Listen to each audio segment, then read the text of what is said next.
Welcome to YOUCANIC. Today here in YOUCANIC we have a 2013 Dodge Grand Caravan. On this van, I'm going to show you how to replace the bulbs.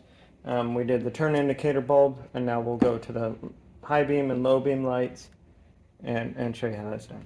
Now, we have enough space that we can actually do this by reaching our hand down in here. If not, you can move this air box a little bit out of the way and give you some more space to get those. For ease of showing you what you're looking for, the bumper has been removed and this headlight assembly is loose and free to come out. And so we spin this around, and when we're at the back, we're looking at it, and this is your high beam, this is your low beam, and this is your high beam. Okay?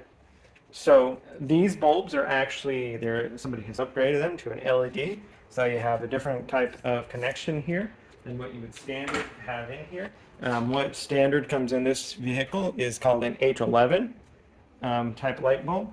And so just the example, so same concept, you twist this quarter turn to the left to be able to loosen it out.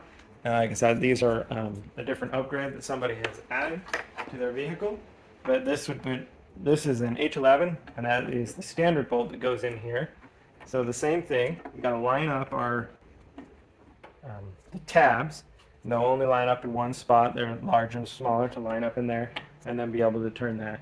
And then our electric connection that this connects to, we would just connect right to that bulb.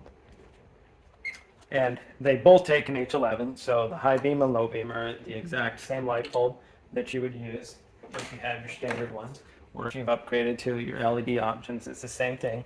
We have larger and smaller tabs so that they go in the right orientation. You just got to kind of spin it until you get it to go in, then turn that a quarter turn to the right to tighten on.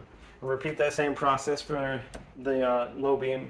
Well, this is the low beam light, the high beam light, and like I said, if they're the H11 bulbs, they'll just be that with that 90-degree on there.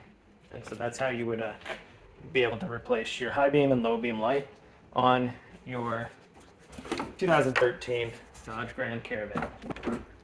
Thanks for watching YOUCANIC, where you can be the mechanic.